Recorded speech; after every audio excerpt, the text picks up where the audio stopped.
Sony Xperia 5 Plus smartphone runs on Android V10Q operating system.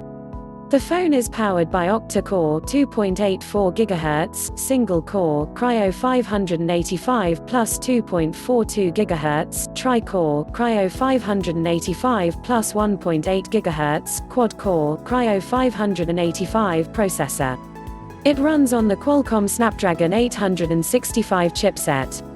It has 6 GB RAM and 128 GB internal storage. Sony Xperia 5 Plus smartphone has a OLED display. It measures 168.2 mm by 71.6 mm by 8.1 mm and weighs. The screen has a resolution of 1080 by 2520 pixels and 415 pixels per inch pixel density. It has an aspect ratio of 21:9 and screen-to-body ratio of 84.68%.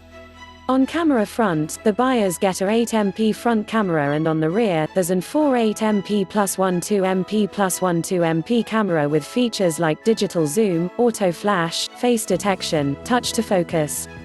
It is backed by a 4000 mAh battery. Connectivity features in the smartphone include Wi-Fi, Bluetooth, GPS, Volta, NFC and more. Sony Xperia 5 Plus price in India. Sony Xperia 5 Plus smartphone price in India is likely to be 45,999 rupees. Sony Xperia 5 Plus is rumored to be launched in the country on February 24, 2020, unofficial. For more updates, subscribe and share this video.